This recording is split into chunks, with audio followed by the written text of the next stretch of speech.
साथियों नमस्कार, मैं बता दूं आज 14 अप्रैल है, बाबा साहब डॉक्टर भीमराव अंबेडकर जी का जन्म उत्सव और पूरे देश और दुनिया में ये मनाया जाता है। मैं बता दूं ग्वालियर फूलबाग डॉक्टर अंबेडकर पार्क में आप देख रहे हैं, सुबह से ही यहाँ पे लोगों का तांता लगा है बाबा साहब के चरणों में पुष्प अर्पित करने के लिए। हमारे साथ पूरी बहुजन समाज पार्टी के पदाधिकारी कार्यकर्ता मौजूद हैं और प्रदेश उपाध्यक्ष भी हैं। उनसे पूछेंगे आज किस प्रकार का सेलिब्रेट यहाँ पे कर रहे हैं और क्या कुछ संदेश समाज को देना चाहते हैं। आज सबसे पहले पत्रकार बंदियों को बाबा साहब की जयंती पे सभी को जय भीम नमो बुद्धाय।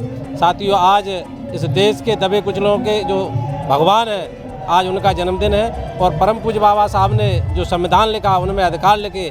इस देश के अंदर एकमात्र ऐसी पार्टी है जो बहुजन समाज पार्टी है। 1990 से पहले इस देश के अंदर कांग्रेस और भारतीय जनता पार्टी ने परम पूज्य बाबा साहब को भारत रत्न देने का काम नहीं किया। आज बाबा साहब के जो समाज है, दलित, ओबीसी, एससी सब जाग चुके हैं। इसलिए आज देश में कोने कोने तक बाबा साहब के को मानने वाले लोग हैं। तो आने वाला समय बहुजन समाज पार्टी को होगा। आदरणीय बहन जी के नेतृत्व में हम इस देश में सरकार बनाएंगे। परम पूज्य बाबा साहब का जो सपना है उसको हम लोग साकार करेंगे। तो देशवासियों के जी एक बात कहना चाहेंगे, अभी ऐसा चलन में आया है कि हर पार्टी बाबा साहब की जय जयकार कर रही है, उनके नारे लगा रहे हैं, देखने को मिल रहा है। आज से कुछ समय पीछे जाएं तो बाबा साहब का नाम लेने में भी कतराते थे। इसकी वजह क्या है? इसकी वजह ये है कि जो बहुजन समाज पार्टी ने परम पूज्य बाबा साहब के संविधान को लोगों को मानवर काशीराम साहब ने जो जागृत किया, बाबा साहब की जो कौम है वो आज जाग चुकी है। इसलिए सभी राष्ट्रीय पार्टियां बाबा साहब के चरणों में नतमस्तक कर रही हैं। वो सिर्फ बाबा साहब को के वोटरों को छलने का काम कर रही हैं, नकली बाबा साहब को मानने वाली हैं। अगर सही मायने में बाबा साहब को मानने वाली होती तो आज तक भारतीय संविधान लागू हो जाता। हमारे जो लोग हैं दबे कुचले पिछड़े, उनको अधिकार मिल जाते हैं। अच्छा, बहुजन समाज पार्टी क्या कुछ नया करने वाली है जिसमें मध्य प्रदेश और उत्तर प्रदेश अन्य प्रदेशों में अपनी सरकार बना पाए? बहुजन समाज पार्टी सभी को जो मानवर काशीराम साहब की आइडियोलॉजी थी, उसी आइडियोलॉजी पे आगे काम करके बहन जी की जो रणनीति के नेतृत्व में हम 2027 और 28 में उत्तर प्रदेश और मध्य प्रदेश में सरकार बनाने का काम करेंगे। जो लोग आज इस देश को 75 साल आज़ादी के बाद परम पूज्य बाबा साहब को जो संविधान नहीं मिला, अधिकार नहीं मिले हैं लोगों को, वो लोग हमारे लोग जाग चुके हैं। आज आप देख रहे हैं कि बाबा साहब की ताकत है, हमारे लोगों की जागरूकता की जो ताकत है। इसलिए आज परम पूज्य बाबा साहब को सभी दल और सभी वर्ग के लोग मानने के लिए तैयार हैं। तो ये आने वाले समय में हम लोग इनके छलावों से सब लोग जागरूक हो चुके हैं। तो निश्चित तौर पे ही बहुजन समाज पार्टी की मध्य प्रदेश में और उत्तर प्रदेश में सरकार बनेगी। क्या कुछ कहना चाहते हैं ग्वालियर वासियों और प्रदेश वासियों के लिए, संदेश क्या देना चाहते हैं? ग्वालियर वासियों के लिए और प्रदेश वासियों के लिए संदेश देना चाहते हैं कि अगर हम सच्चे मानने में परम पूज्य बाबा साहब को, हम अपने भगवान को मानने वाले हैं, तो उनके विचारों पर चलें, उनको दिखावा नहीं करें। उनके जो विचार थे, इस भारत का जो उन्होंने सपना देखा था और जिनके हाथ में आज सत्ता है, उन्हें परम पूज्य बाबा साहब के संविधान में जो तमाम संशोधन कर रहे हैं उनको संशोधन न करते हुए उनके हक अधिकार हैं उनको देने का काम करें। यही संदेश देना चाहते हैं। आज परम पूज्य बाबा साहब का जन्मदिन है, उन पर सभी देशवासियों को, प्रदेशवासियों को, खास करके ग्वालियर चंबल संभाग के सभी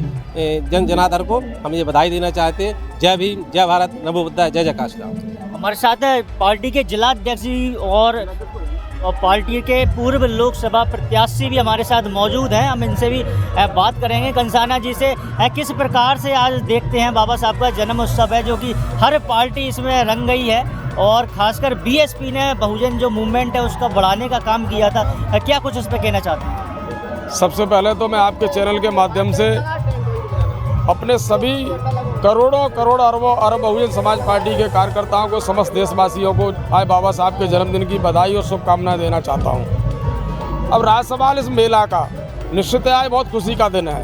वो आपको देखने को मिल रहा है कि हर पार्टी लालियत है कि हम जाके बाबा साहब के चरण छू सकें और उनको माला पहना सके। क्योंकि सबसे बड़ी बात यह है कि बाबा साहब ने जो दबे कुचले शोषित वंचितों की जो आवाज़ उठा के उनको आज मूल अधिकार दिलाने का काम किया, आज उसका नतीजा है कि इस फूलबाग मैदान में भीड़ बन नहीं रही है। और सबसे महत्वपूर्ण काम किया मानवर काशीराम साहब ने। ये सभी समाज हैं, बहुजन समाज पूरी तरह से सोया हुआ था, जगाने का काम किया था मानवर काशीराम साहब ने। आज 84 में जब पार्टी का गठन हुआ, उसके बाद लगातार क्रांति आई। आपने देखा होगा उत्तर प्रदेश में कुमारी बहन जी 4 बार मुख्यमंत्री रहीं। काशीराम साहब भी लोकसभा के मेंबर रहे। उन्होंने हमेशा ऐसे लोगों की आवाज़ उठाई जो कभी उन लोगों की आवाज़ संसद के अंदर गूंजती नहीं थी। तो आज तो निश्चित है कि बहुत खुशी का दिन है। हम तो चाहते हैं कि बाबा साहब का 56वें निधन हुआ, इस बात की हमको कसक है, शायद अगर 10-20 साल और रहते तो देश में कुछ और परिवर्तन आता। काशीराम साहब भी हमारे हम सब लोगों के बीच में बहुत जल्दी चले गए, उन्हें भी बहुत रुकना था। तो मैं आपके माध्यम से ये भारत की सरकार से मांग करता हूँ कि बाबा साहब को भारत रत्न देने में इतना विलम्ब किया और शायद उतना विलम्ब मानवर काशीराम साहब को भी भारत रत्न देने में विलम्ब किया जा रहा है। तो जल्दी से जल्दी हो सके तो मान्यवर काशीराम साहब को भारत रत्न दें, कि चूँकि सच्चे बहुजन समाज के पुरोधा और गरीब दलित वंचित शोषित पिछड़ों की आवाज़ को उठाने वाला एकमात्र लीडर थे हमारे मानवर काशीराम साहब। अच्छा, एक बात और है, बहुजन समाज पार्टी ने बराबरी की हिस्सेदारी की बात की है, जिसकी संख्या वारी उसकी उतनी हिस्सेदारी।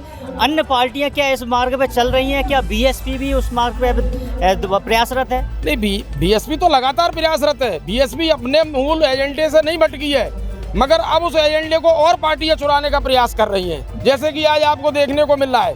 हम आज कोई क्रिटिसाइज नहीं करेंगे, क्यों नहीं करेंगे कि आज हमारे महापुरुष का जन्म जयंती है, सब लोगों का स्वागत है, आएँ फूल चढ़ाएं, उनकी जयंती मनाएं, हमें कोई दिक्कत नहीं। मगर आप लोग चुनावी बाबा साहब के समर्थक ना होते हुए पूरे 12 महीने समर्थक बनिए, उन लोगों की आवाज़ को उठाइए। जैसे बाबा साहब ने कहा था, मानवर काशीराम साहब ने कहा था, जो हमारी माननीय बहन जी यूपी में बैठ के जो आवाज़ उठा रही हैं, आप उनकी आवाज़ में आवाज़ को मिलाइए। क्या कुछ कहना चाहते हैं? आप तो लोकसभा चुनाव भी लड़े हैं ग्वालियर से। मैं यही कहना चाहता हूँ खासकर उन बहुजन समाज के करोड़ों कार्यकर्ताओं से कि भटको मत, लौटो मत। जो मेन मकसद है, मूवमेंट है, मानवर काशीराम साहब ने जो खड़ा किया है, उस मूवमेंट से जुड़िए। वही सच्चा संविधान बचाने का काम बहुजन समाज पार्टी करेगी और किसी दल की कोई हिम्मत नहीं है कि शायद संविधान को वो बचा पाए। धन्यवाद। साथ ग्वालियर बहुजन समाज पार्टी के जिलाध्यक्ष भी हैं रवि गौतम जी।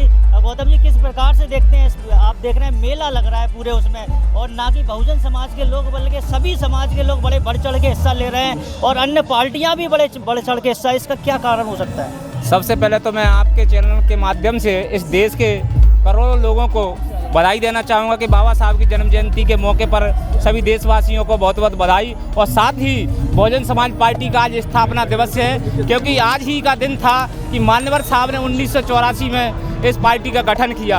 और साथियों, आपको एक और बात बताना चाहता हूँ, इस देश में अगर बहुजन समाज पार्टी का गठन नहीं हुआ होता, मान्यवर कांशीराम साहब ने पार्टी नहीं बनाई होती, तो आज जो हमारे महापुरुषों की, चाहे महात्मा फुले हो, चाहे छत्रपति साहू जी महाराज हो, चाहे बाबा साहब हो, इनको कोई भी जान नहीं पाता साथियों। और आज जो लोग जितने भी मनुवादी बोले या जो भी राजनीतिक पार्टियां हैं, जो लोग हमारे महापुरुषों की छाया नहीं स्वीकार करते थे, आज वो चरण वंदना कर रहे हैं। उसका कारण सिर्फ एक ही है, इस देश में बहुजन समाज पार्टी और मान्यवर कांशीराम और बहन जी का संघर्ष है और कुछ नहीं है साथियों। और रही जैसे कि आज जो राजनीतिक पार्टी में हम देख रहे हैं कि सारे लोग लगे हैं नीला नीला नीला है, अभी तो उन्होंने रंग ही बदला है। अगर जिस दिन पूरी तरीके से हमारा समाज जागरूक हो गया तो वो पूरा सरकार ही बदल देंगे, इसमें कोई बड़ी बात नहीं है।